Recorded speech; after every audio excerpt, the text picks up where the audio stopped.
Bienvenidos a Contraseñas, el programa para bucear dentro del corazón del mundo. Nuestra invitada de hoy nació en la Ciudad de México en 1955. Fue criada por padres ateos al tiempo que leía la Biblia en hebreo. Fue una gran tenista, llegó a ser el número 5 en el continente americano. Escribió el guión de la película más pirateada en la historia del cine mexicano y conduce un programa de entrevistas del cual dice que lo que más le gusta es preguntarle a sus invitados lo que sea. ¿De quién estaremos hablando?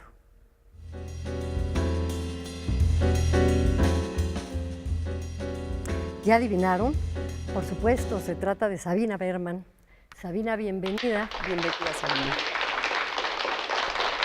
Gracias. Qué gusto. Qué bueno tenerte aquí. Qué bueno que estés aquí. Qué ole. Sabina, tú dices en tu programa que preguntas a tus invitados lo que sea, lo que no se puede preguntar en una conversación social. Exacto. Y yo te quiero preguntar, ¿por qué tienes en tu perfil esa definición que tienes, que me parece fascinante, de tu persona? Primate, humana, relatora y viva. En Twitter, ¿no? Sí, bueno, desde las categorías más amplias a las más particulares. Yo sí me siento, primero que nada, viva, ¿no? Después me siento claramente un animal primate. Luego, supongo que digo después ser humano y después digo mujer, que creo que es algo que más allá de lo que opine al respecto me determina mucho en la realidad. Y después relatora. Me dedico a relatar, ese ha sido mi oficio durante la vida. Y es curioso porque vienes de una familia muy particular, ¿no? Inmigrantes polacos, y tu abuelo escribía el Torá, ¿no? Así en es. hebreo. Cuéntanos de tu familia.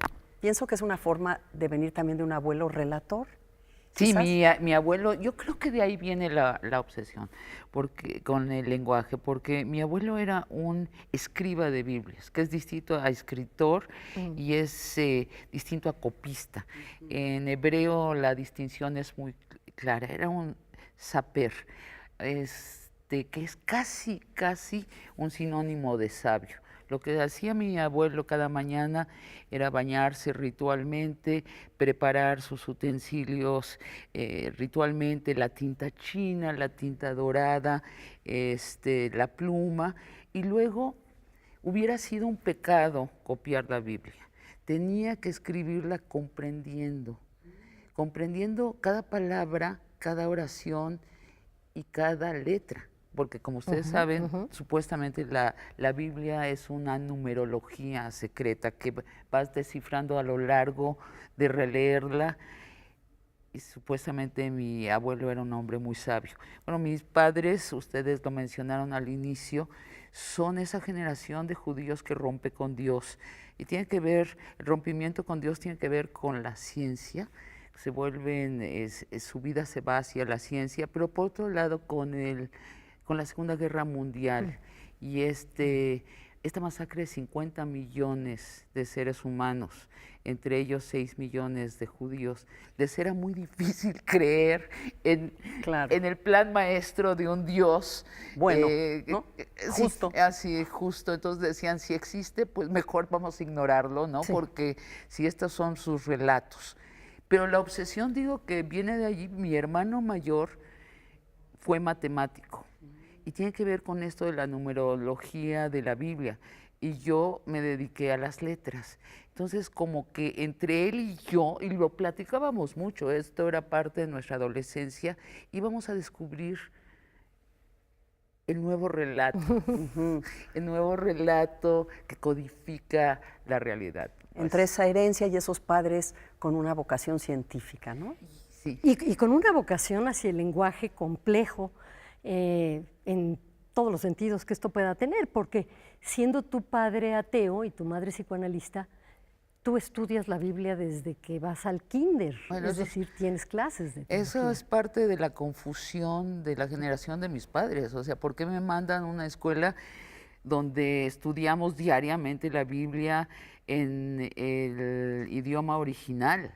Y además mis propios maestros nos decían cosas impresionantes como, bueno, Dios no es realmente Dios. Será así como tienes 6 años y dices, bueno, y entonces, pero sí es muy bello que Dios hable desde una zarza a Moisés. ¿Por qué no existe? Los maestros eran copartícipes de la misma confusión generacional de la humanidad. Claro. Yo no diría exclusivamente los judíos, yo creo que es un ciclón que pasó por el relato humano. Y desde luego, por ejemplo, en los años 70, supongo que es cuando te vuelves o te vas como en estos Jesus freaks, o tiene que ver con estos dilemas de colocación, ¿no? Que además son de nuestra generación, ¿no? Jesus freaks. ¿O no? No, ¿O me lo estoy inventando? No. Bueno, me voy a hacer meditación. Okay. Conozco a Pepe Gordon, hijo predilecto del Canal 22. Y amigo nuestro también. Y Pepe me enseña a meditar, meditación trascendental, y nos volvemos meditadores muy serios. Vamos a la India, vamos a Iowa, vamos cada año, por lo menos 2 meses nos dedicamos a estar en meditación. Y eso sí, a mí esto es como si me hubiera sacado un guante y lo hubiera vuelto al revés. La vida me la cambió completamente. Pero es curioso que tú, para llegar a escoger incluso el lenguaje como profesión, ¿no? Como dramaturga y novelista, primero te vas por la psicología, luego por la plástica, que tiene otro tipo de lenguaje que no es la palabra, ¿no? ¿Por poco eres pintora? Pintaba, dibujaba mucho de niña, y mi madre creía que yo me iba a ir por allá, pero el lenguaje siempre estuve escribiendo. Desde que yo me acuerdo en primaria que te dejan hacer estas planas. Sí. Yo disfrutaba porque yo oía la música de la oración que repetías, y después si cambiabas una sílaba, cambiaba la música, y después si trastornabas la oración, contabas otra historia de la que decía la oración. Esto era más o menos secreto y no, porque era la niña que siempre estaba descubriendo el hilo negro, ¿no? Llegaba con mi mamá y le decía, es que Lupe también puede ser María. Y mi madre, yo le debo muchísimo a mi madre, abría grandes los ojos y me decía, es maravilloso esto que acabas de decir. Pues sí, claro, y entonces te daba alas para seguir habitando ese mundo. La puerta puede ser la ventana. Entonces, las capacidades alucinatorias del lenguaje siempre me han seguido deslumbrando. Y sí, eso es lo que hago, alucinar, ahora socializado, ¿no? Cuando trabajé con esquizofrénicos en el hospital psiquiátrico, me di cuenta que la diferencia entre ellos y yo es que yo tenía socializada la capacidad de alucinar, y depurada y trabajada y conceptualizada, y ellos no, ellos estaban dominados por la capacidad alucinatoria del lenguaje. Pero es interesante ver hasta dónde no estamos dominados nosotros también. Me gusta que le llames capacidad alucinatoria porque nos lleva a la fantasía, a la imaginación, a todo lo que sabemos que nos libera del lenguaje. Pero por otro lado estamos atravesados de narrativas, las aprendemos desde chicos. Así es. Ir simplemente al psicoanalista, ahora que decimos que tu madre fue psicoanalista, es estar en una narrativa. Si tú llegas con el psicoanalista y le dices, no, pues no voy a partir de mi padre y de mi madre, sino que voy a partir de la hoja en blanco que dibujo todas las noches, se acabó la relación. Tienes que ir al trauma, tienes que ir a esa narrativa. Así es, y el psicoanálisis es te enseñan a relatar de otra manera tu historia. Es lo que hace el psicoanálisis, dice, deja de relatarla de tal manera que tú siempre pierdes. Ahora vamos a aprender a relatarla de que siempre pierdan tus papás. Pero siempre es dentro del lenguaje, es la cura de la palabra. Siendo hija de una mujer freudiana, además, excepcionalmente buena psicoanalista, según me dicen otros psicoanalistas, sí, yo tengo una rebelión contra la cura de la palabra. Yo encuentro mi felicidad y mi salud en el estar en el aquí y ahora.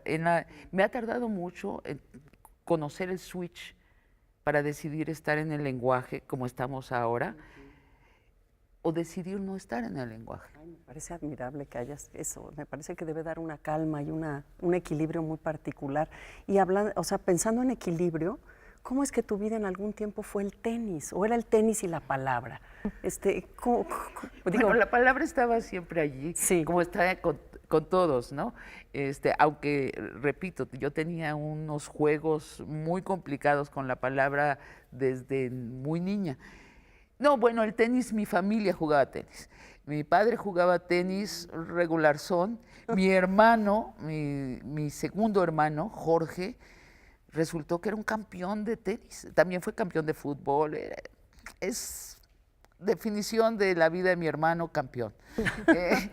Y entonces, bueno, yo, la tercera hija, me mandaba con mis dos hermanos a que jugara tenis. Me mandaban realmente a estar con ellos ahí vestida de blanco y empecé a jugar. Y resultó que sí era Que buena. también eras buena, que también tenías madera de campeona, ¿no? Vamos a seguir escuchando a Sabina después de regresar de este corte y ver cómo brincó del tenis a la literatura.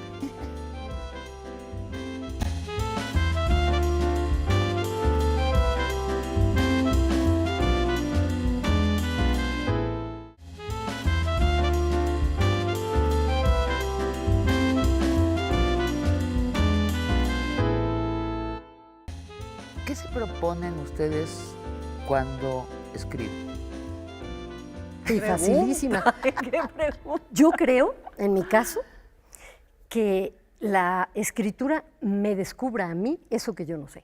¿Cuál es ese propósito que yo no conozco? Que me narre qué sentido tiene eso que estoy viviendo, porque yo no sé qué es. O sea, tú te sientes es una compulsión escribir Inevitable. y quieres descubrir el porqué. Si no, no escribiría, haría cualquier otra cosa más cómoda. Yo siento que es más cercano a la escultura, quizás lo que a mí me pasa. Yo quiero hacer visible lo invisible, como sacar algo que no sé bien qué va a salir, pero yo quiero poder nombrar ciertas cosas quizás innombrables, emocionales, espiar, que realmente yo ¿Tuyas? quiero espiar. No, seguramente mías también, pero a mí me interesan mucho los demás. Es una buena costumbre que te interesen los demás. ¿Y tú? Además te libra de ti mismo.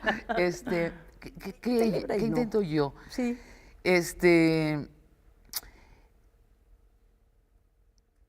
Encontrar un relato de felicidad. Qué difícil. Sí, a la vuelta de los años me doy cuenta que esa es mi más sincera intención al escribir, y entonces la he asumido. Me he dado cuenta que estoy bien acompañada en ese camino, que hay muchos escritores que durante sus vidas se sentaron a encontrar el relato de la felicidad. El más poco nombrado al respecto es, por ejemplo, Dostoyevsky. Se sentaba a escribir estas historias que lo condujeran a la felicidad, que condujeran, porque también al lector, ¿no? Claro. Y bueno, en el caso de Dostoyevsky tenía que pasar por todos los traumas y todas las tormentas emocionales y encontraba la felicidad en el estallido de toda la pasión como buen epiléptico. Yo lo encuentro de otra manera, pero eso es lo que le da la unión a lo que escribo, sí.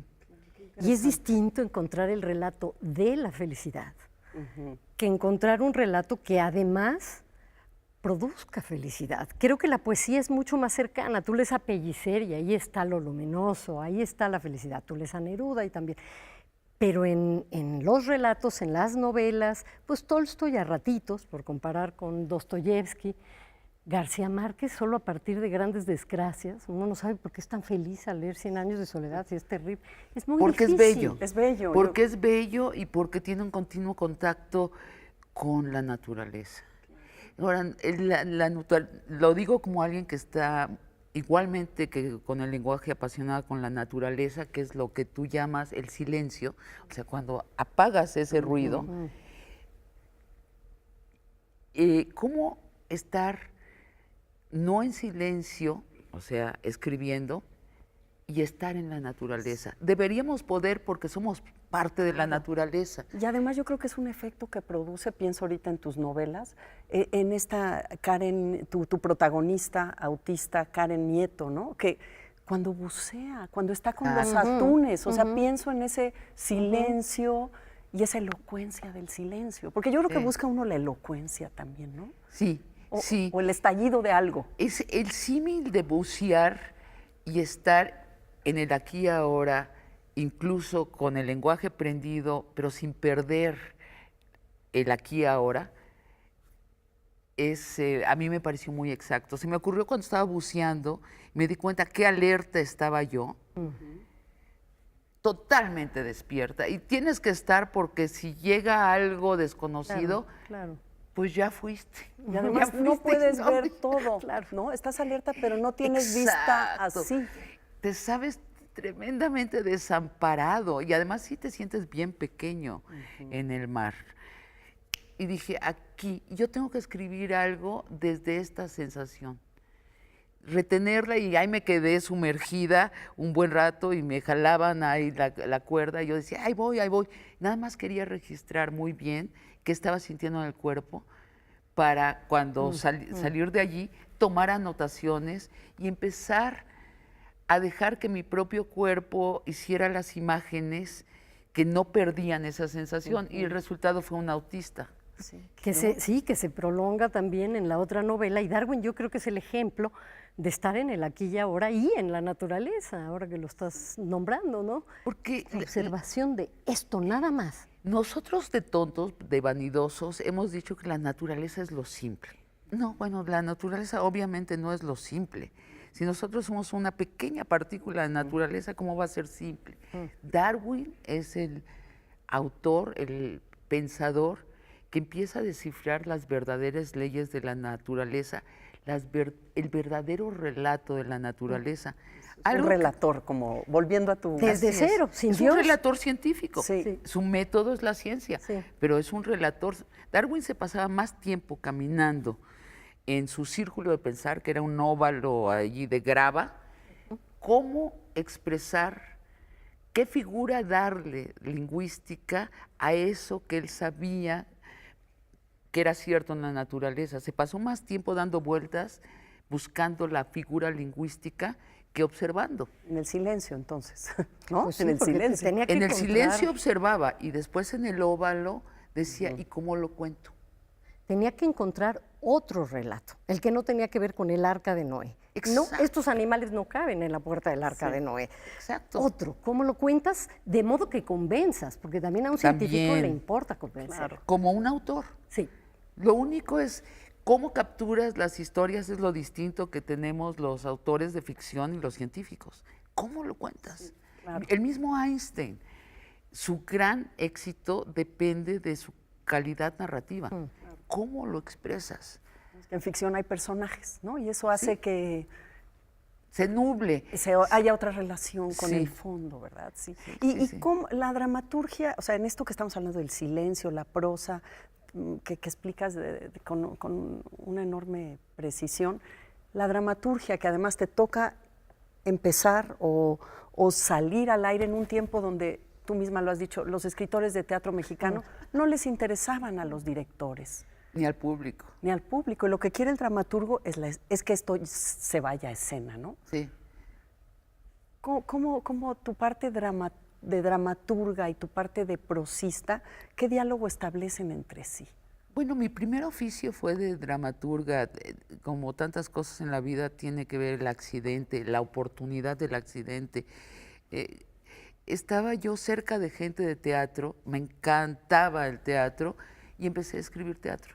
Y tuve la oportunidad de montarlo en la universidad, lo que escribía, me encaucé hacia el teatro, encontré mucha compañía, que es algo que uno pierde al ser escritor de prosa. Y estuve muchos años, estuve 20 años totalmente dedicada a la dramaturgia. Así es como, pero nunca se me olvidaba que el lenguaje, o sea, no soy de los dramaturgos que dicen, todo está en la acción. No, no todo está en la acción, también está en el lenguaje.